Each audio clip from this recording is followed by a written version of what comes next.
सितंबर 25 के आरटीपी का पार्ट 1 में हमने क्वेश्चन 13 तक देखा था। Let we see part 2 question 14। Reservation of the right of disposal. यहाँ पे आपको तकलीफ ना पड़े इसीलिए सेक्शन दे ही दिया है। Section 25 reservation of right of disposal में लेक्चर में आपको एग्जाम्पल देता हूँ। दिल्ली की पार्टी है, यहाँ पे ब्रास आइटम परचेस करने के लिए आई हुई है। उसको इमरजेंसी में ब्रास आइटम चाहिए, 2 दिन के अंदर आपको चेक दे रही है। आप क्या करोगे? जब तक चेक क्लियर नहीं होगा तब तक डॉक्यूमेंट ऑफ टाइटल उसको नहीं दोगे। आप जामनगर ट्रांसपोर्ट में गुड्स डाल दोगे, लेकिन वो कंडीशनल डिलीवरी होगी। आप जामनगर ट्रांसपोर्ट को बोलोगे मैं बोलूँ तभी आप डिलीवरी देना। डॉक्यूमेंट ऑफ टाइटल सेलर के नाम के होंगे, बायर के नाम पे नहीं होंगे। और दूसरी सिचुएशन है जब आप bill of exchange and bill of lading और रेलवे रिसिप्ट साथ में बायर के पास भेज रहे हो और बायर है वो promissory note bill of exchange accept करेगा तो ही बिल ऑफ लेडिंग है वो वैलिड होगा। Let we see reservation of right of disposal. Under which circumstances right can be reserve. Seller कौन सी सिचुएशन में है वो अपने पास गुड्स का राइट रख सकता है? सेलर के पास डिस्पोज का यूज का राइट रहेगा बिफोर प्रॉपर्टीज ट्रांसफर। आपने दिल्ली की पार्टी को गुड्स दिया नहीं है, उसका ओनरशिप दिया नहीं है, तब तक वह राइट सेलर का रहेगा। स्पेसिफिक गुड्स है, आप गुड्स दे भी देते हो लेकिन कैरियर वाले को देते हो, डिलीवर कर दिया आपने लेकिन प्रॉपर्टी पास नहीं की। 2 सिचुएशन है, बिल ऑफ लेडिंग और रेलवे रिसिप्ट। वो सेलर और उसके एजेंट के हाथ में होगा, डॉक्यूमेंट ऑफ टाइटल ट्रांसफर नहीं हुआ होगा। तब ऐसा माना जाएगा कि सेलर ने अपने पास रिजर्व राइट रखा हुआ है। सेलर ने बिल ऑफ एक्सचेंज ड्रॉ किया था, उसके साथ bill of lading railway receipt दिया था। बायर जो बिल एक्सेप्ट नहीं करेगा तो बिल ऑफ लेडिंग उसको वापस दे देना पड़ेगा। रॉन्गफुली रिटेन करेगा तो प्रॉपर्टी ट्रांसफर नहीं होगी। रॉन्गफुली रिटेन करेगा तो प्रॉपर्टी ट्रांसफर नहीं होगी। बायर को आपने बिल ऑफ लेडिंग भी भेजा और promissory note bill of exchange भी भेजा। बिल ऑफ एक्सचेंज में साइन नहीं किया, बिल ऑफ लेडिंग रख दिया, तो सिर्फ बिल ऑफ लेडिंग रखने से ओनरशिप बायर की नहीं होगी। Reservation of right of disposal यानी गुड्स का राइट सेलर का है। जब तक कंडीशन फुलफिल नहीं होती, जब तक पेमेंट नहीं मिलता, तब तक वह सेलर का रहेगा। नाउ पार्टनरशिप में सबसे पहले इमरजेंसी में कोई भी पार्टनर ऑन केस की तरह प्रोटेक्ट टू द फर्म कुछ भी काम करता है तो अदर पार्टनर लायबल है। सेक्शन 13 सब सेक्शन ई वह कंसेप्ट अप्लाई किया है। ए भी 2 पार्टनर थे, प्लास्टिक बोतल बेच रहे थे। ए को सेल करने का पावर दिया हुआ था और उसका मिनिमम प्राइस भी डिटरमाइन किया था। ए भी 2 पार्टनर थे, मिनिमम प्राइस बी ने और ए ने डिसाइड की थी और उससे कम प्राइस में बेचना है तो बी का कंसेंट लेना है। गवर्नमेंट पॉलिसी चेंज हो गई, ए ने बी को कांटेक्ट करने का बहुत ट्राई किया लेकिन बी का कांटेक्ट नहीं हो पाया। ए ने लोअर प्राइस से बेचा है, बाद में बी आके स्यू कर रहा है कि प्राइस डिफरेंस मुझे दे दे। बी ने और ए ने डिसाइड किया था हम 10 रुपीज़ में सेल करेंगे। फॉर एग्जांपल ए ने 8 रुपीज़ में सेल किया है तो डिफरेंस बी है वो ए से स्यू कर रहा है, मांग रहा है, नहीं मांग सकता है। इमरजेंसी में जो डिसीजन लिया है वह ए ने अपने पर्सनल बेनिफिट के लिए नहीं, फॉर्म के बेनिफिट के लिए लिया है, इसलिए वैलिड एक्ट माना जाएगा, बी स्यू नहीं कर पाएगा। 13E right to be identified. Ordinary and proper conduct किया है, प्रोटेक्ट टू द फर्म किया है, फर्म को बचाने के लिए किया है। ऑन केस में जैसे करते हैं वैसे प्रूडेंट वे से किया है। गवर्नमेंट पॉलिसी चेंज हुई है, बी का कांटेक्ट करने का ट्राई भी किया है, तब भी बी का कांटेक्ट नहीं हो पाया है, इसीलिए बी जो स्यू कर रहा है वह स्यू वैलिड नहीं है। ए के फेवर में डिसीजन आएगा, A was in favour of the firm, he not liable for payment of the loss. Concept 13E, emergency protect to the firm, like on case काम किया है तो other partner liable. Now 33, expelled. ABC हमारी study material में club वाला example है। ABC तीनों के वाइफ दोपहर को टाइम पास के लिए क्लब में जाते हैं। एक दिन C ने A को ऐसा कुछ बोल दिया तो मिस्टर A को खिलाती नहीं है, वो वीक होता जा रहा है। A को बुरा लग गया, गई अपने हस्बैंड को एक्सप्लेन किया, बहुत समझाया, और B और A साथ में मिलके C को निकाल रहे हैं तो निकाल सकते हैं नहीं। सेक्शन 33 क्या बोल रहा है? सबसे पहले डीड में कॉन्ट्रैक्ट में बोला है तो ही निकाल सकते हो, मेजॉरिटी के कंसेंट से निकाल सकते हो, एंड गुड फेथ में निकाल सकते हो। गुड फेथ यानी सामने वाले को opportunity of being heard they के निकाल सकते हो, फर्म के फायदे के लिए निकाल सकते हो। यहाँ पे ये कंडीशन सेटिस्फाइड होगी तो वैलिड है। सेक्शन 33 ऐसा बोल रहा है कोई पार्टनर एक्सपेल नहीं हो सकता, एक्सेप्ट कब हो सकता है? कॉन्ट्रैक्ट में बोला है, मेजॉरिटी एग्री है, गुड फेथ में है तो। गुड फेथ कब माना जाएगा? गुड फेथ है ऐसा कब माना जाएगा? तो सबसे पहले इंटरेस्ट ऑफ द पार्टनरशिप होना चाहिए, जिसको निकालते हो उसको नोटिस देना चाहिए, उसको सुनना चाहिए, तो ये आपका बोनाफाइड एक्सपल्सन माना जाएगा।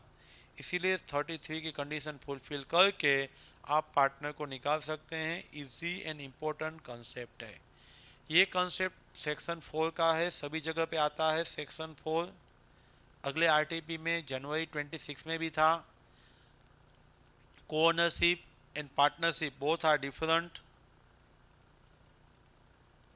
आप मकान लेके रेंट पे देते हो तो वो सिर्फ कोओनरशिप है, लेकिन आप जब होटल चलाते हो तो पार्टनरशिप है।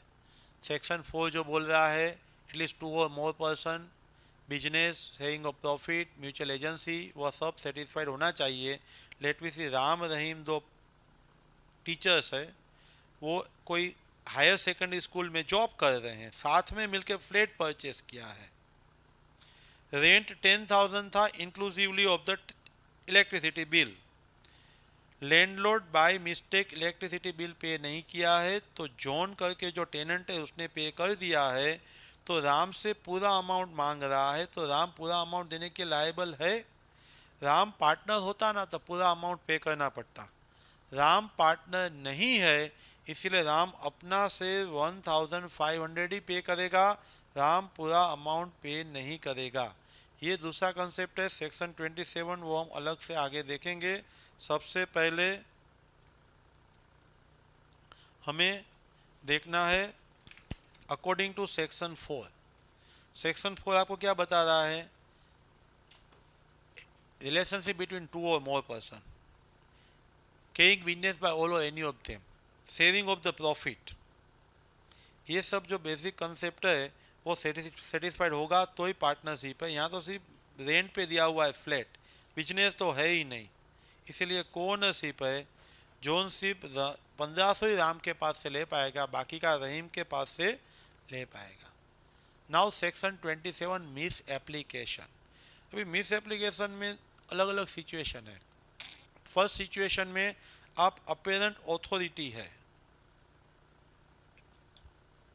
डेली एक से वही मनी लेने के लिए कस्टमर के पास जा रहा था, आज एक्स गया है और मिसयूज कर दिया है, उसने शेयर मार्केट में गैम्बलिंग में यूज कर दिया है, तो फर्म कस्टमर से फीस से नहीं मांग पाएगा क्योंकि अपेरेंट ऑथोरिटी में एक्स मनी लेके आया था। दो वर्ड यहाँ पे याद रखना है, apparent authority and custody. X कभी नहीं जाता था, आज ही गया है, लेकिन रिसिप्ट बुक लेके गया था, रिसिप्ट कस्टमर को दे दिया और फर्म की कस्टडी में वो मनी लाया और वहां से चुरा के ले गया, तो भी फर्म फीस से नहीं मांग पाएगा। जब एक्स के पास ऑथोरिटी नहीं था, एक्स कस्टडी में नहीं ले आया है, कस्टमर से लेके अपनी शादी में यूज कर दिया, तो फर्म कस्टमर से मांग पाएगा। ऑथोरिटी एंड कस्टडी है तो फर्म एक्स पे स्यू करेगा, ऑथोरिटी एक्स का नहीं था, कस्टडी भी फर्म का नहीं आया था, तो कस्टमर पे स्यू करेगा। Misapplication section 27 two category से, first within the authority money third party से रिसीव किया है, कस्टडी में आया या नहीं वो देखने की जरूरत ही नहीं है। और सेकंड, अपेरेंट ऑथोरिटी नहीं था लेकिन कस्टडी में ले आया था, बाद में मिस अप्लाई किया, दोनों केस में फर्म लायबल है। इसका मतलब फर्म सिर्फ एक्स से मांग पाएगा, कस्टमर से नहीं। Firm will be liable, firm will be liable. Next, PQR 3 partner थे, 12 साल से मोटर बस का बिजनेस कर रहे थे, लास्ट 4 ईयर से लॉसेस हो रहा था। P पॉजिटिव थिंकर था, वो बोला नहीं नहीं अभी हो जाएगा, कंटिन्यू करना है। P कंटिन्यू करना चाहता है, Q एंड R कंटिन्यू करना नहीं चाहते। बिजनेस में लॉस हो रहा है, P बोल रहा है अभी हो जाएगा प्रॉफिट, कंटिन्यू करो, QR बोल रहे हैं कंटिन्यू नहीं करना है। वो will be correct? What will be the situation और position for X and Q and R? दो सेक्शन एप्लीकेबल है, 40 एंड 44। 40 है वो म्यूचुअल कंसेंट से सब पार्टनर्स PQR एग्री हो जाते तो डिसोल्यूशन हो जाता है। 44 interference of the court, perpetual loss है, ब्रीच ऑफ ट्रस्ट है, कोई पार्टनर गैम्बलिंग खेल रहा है, नो टॉकिंग टर्म्स है, परसिस्टेंस ब्रीच ऑफ कॉन्ट्रैक्ट है, जस्ट एंड इक्विटेबल, ऐसे कोई भी ग्राउंड है, हमने लेक्चर में देखे थे, कोई भी ग्राउंड है तो कोर्ट इंटरफियर करके अपने डिस्क्रेशन से कोर्ट डिसोल्यूशन बोल सकती है।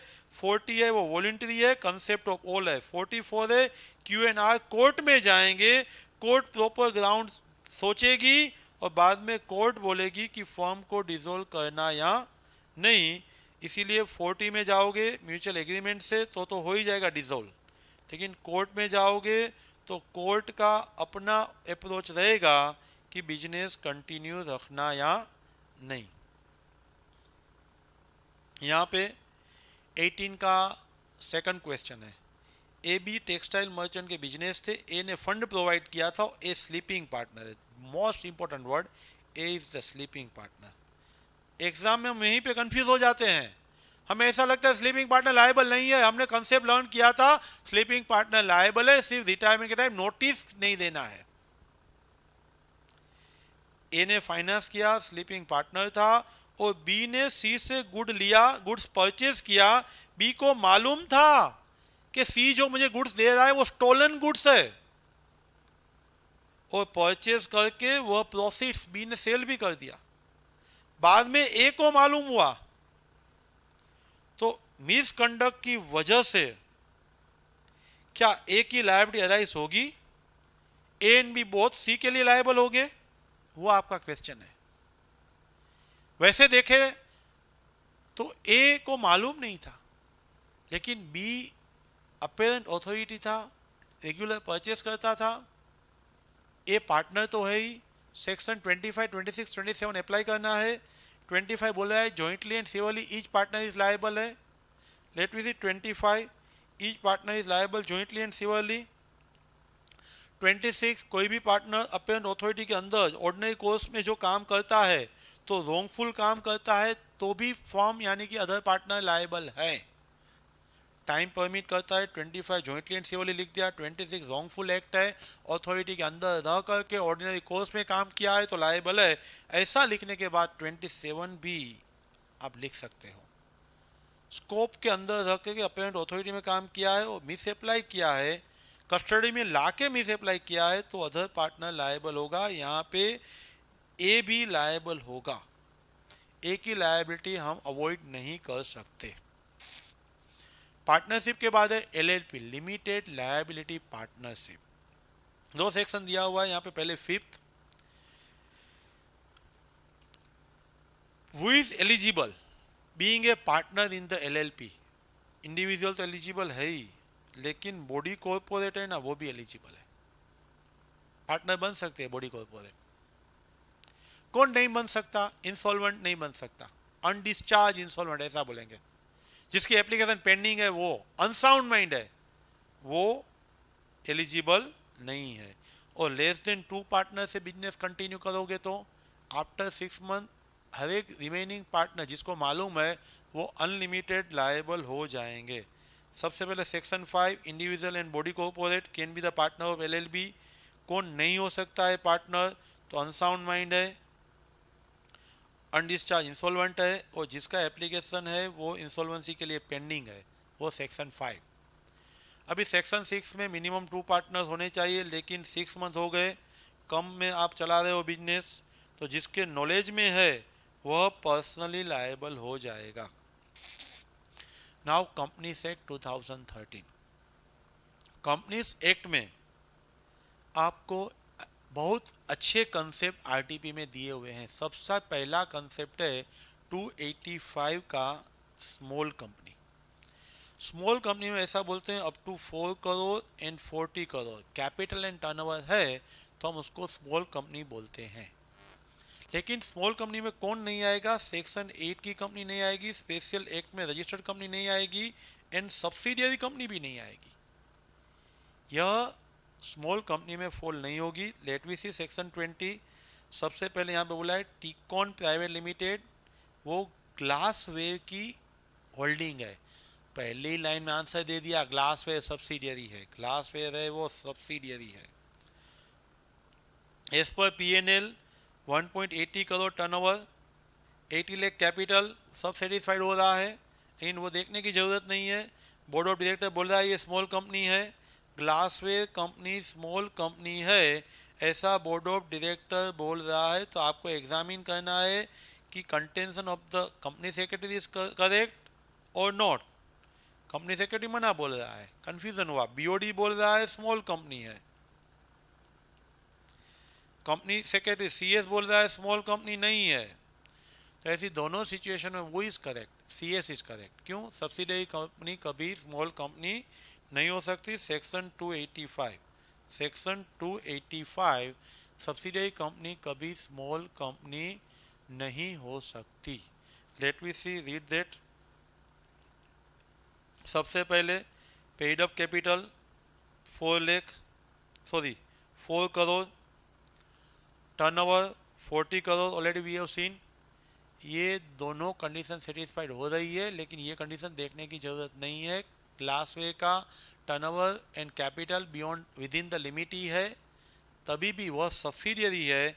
यहाँ पे 3 सिचुएशन बोला है आपको, सब्सिडियरी है, सेक्शन 8 की कंपनी है, एंड स्पेशल एक्ट में रजिस्टर्ड हुई कंपनी है।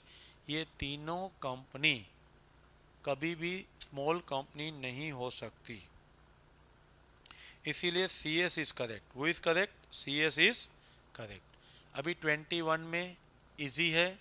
21 में आपको ऐसा बोला है कि 5 मेंबर्स, एक कंपनी के 5 मेंबर्स है, वो 5 मेंबर्स है, वो घूमने के लिए जा रहे हैं, प्लेजर ट्रिप में जा रहे हैं। वहाँ पे उनका बोट ओवरटर्न होने की वजह से ऑल 5 का डेथ हो जाता है। हम क्लास में मजाक करते हैं कि टाउन हॉल में गए, सब शेयर होल्डर प्रेजेंट थे, और जब अफजल आ गया, बॉम्ब ब्लास्ट हुआ, सबका डेथ हो गया, तो कंपनी का डिसोल्यूशन होगा क्या? नहीं। परपेचुअल सक्सेशन लीगल है, विल कंटिन्यू द बिजनेस।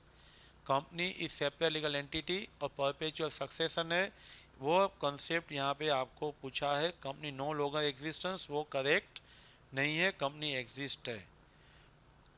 दूसरा आपको यहाँ पे बोला है कंपनी आर्टिफिशियल पर्सन है, तो आर्टिफिशियल पर्सन असेट नहीं रख सकता, वो भी गलत है।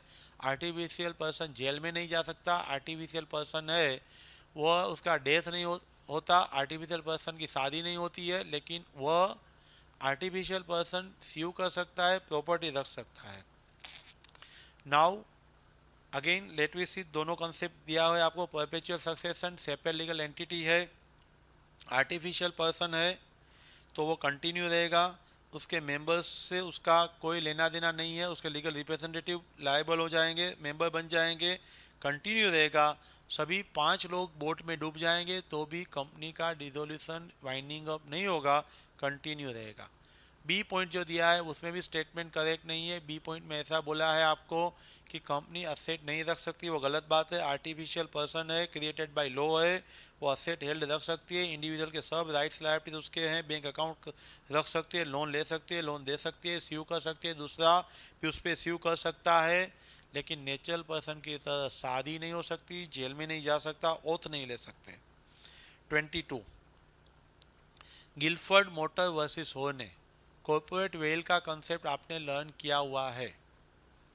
उसमें आपको वैसे तो सेलेमन वर्सेस सेलेमन ऐसा बोलता है company and person both are different, लेकिन कोई ऐसी सिचुएशंस है जहाँ पे company formation mere same company formation है वह मिसयूज किया जा रहा है, तब lifting the veil that means person behind the company will be unlimited liable.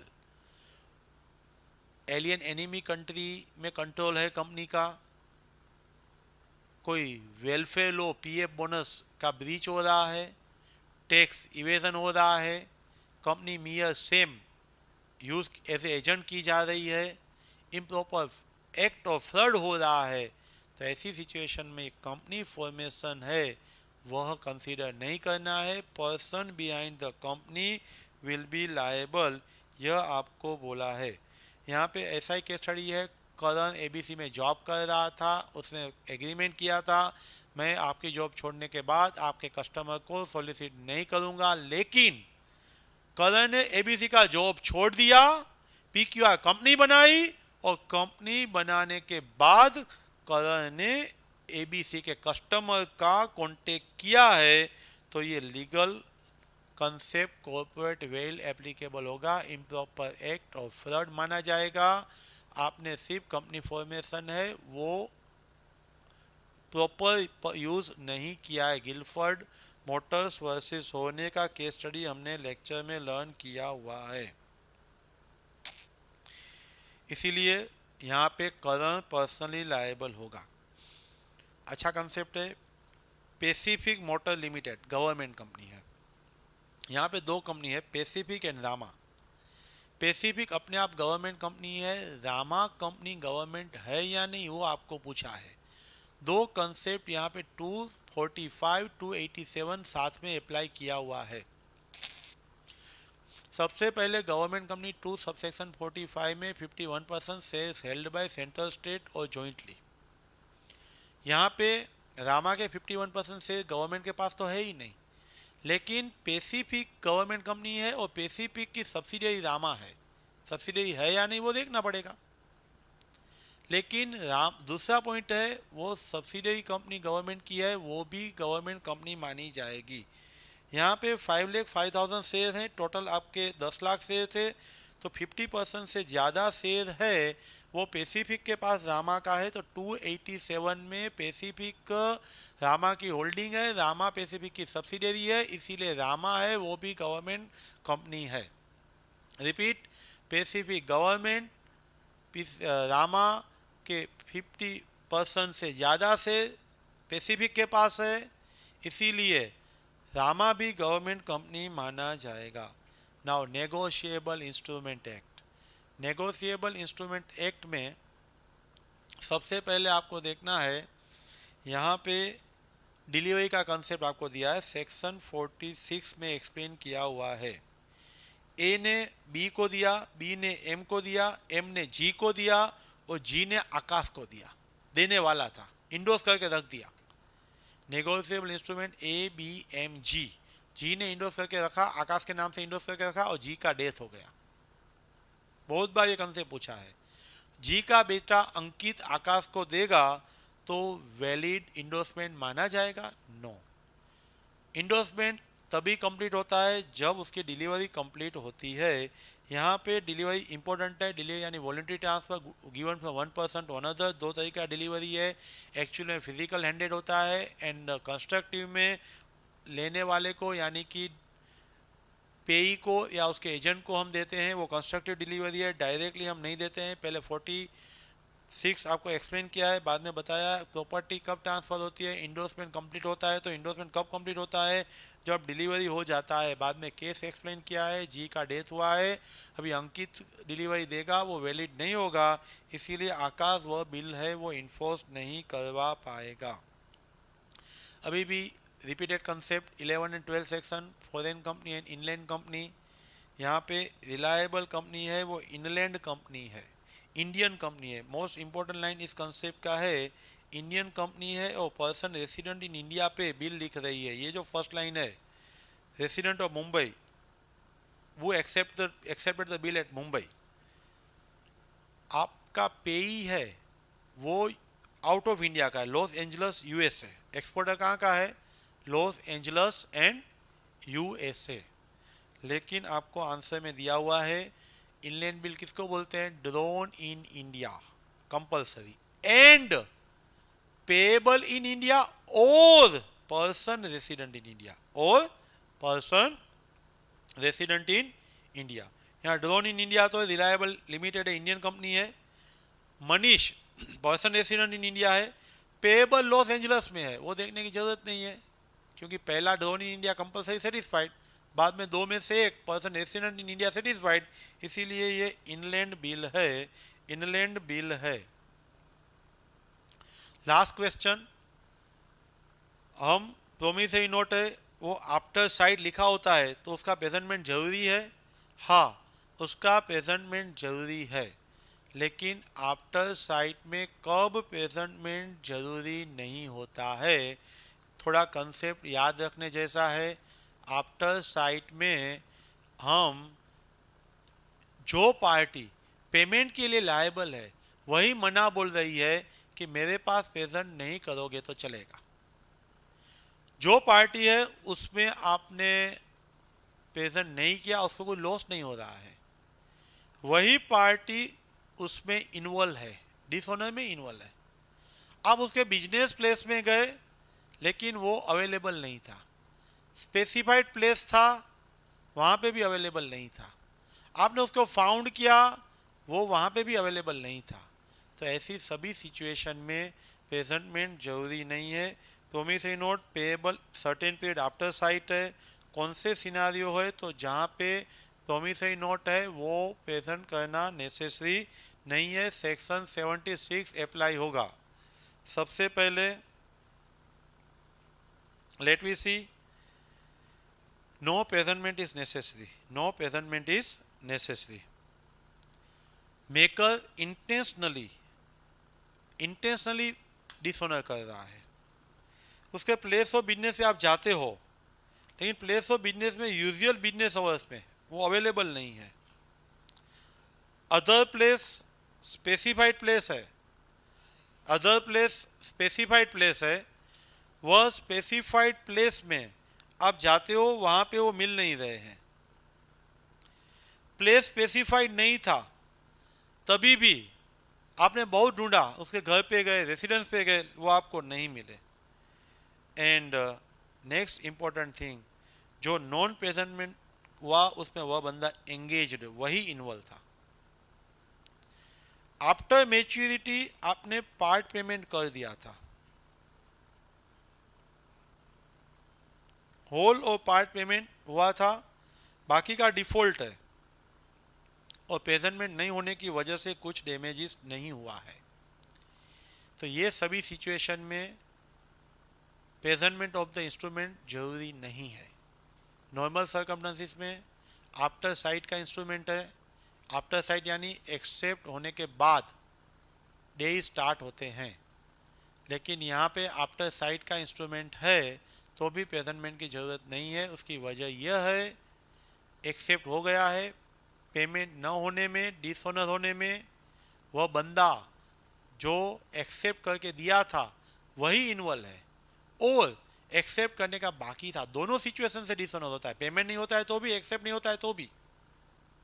तो आफ्टर साइट का इंस्ट्रूमेंट कब प्रेजेंट करना जरूरी नहीं है, वह बंदा बिजनेस प्लेस पे नहीं है, स्पेसिफाइड प्लेस था वहाँ ढूंढा नहीं है, रेसिडेंस पे, घर पे, सब जगह देखा नहीं है, वह बंदा अपने आप डिसऑनर में इन्वॉल्व है, उसने पार्ट पेमेंट आपको कर दिया है, उसने मना बोल दिया है प्रेजेंट मत करना, और प्रेजेंट न करने से उसको कुछ भी डैमेज नहीं हो रहा है।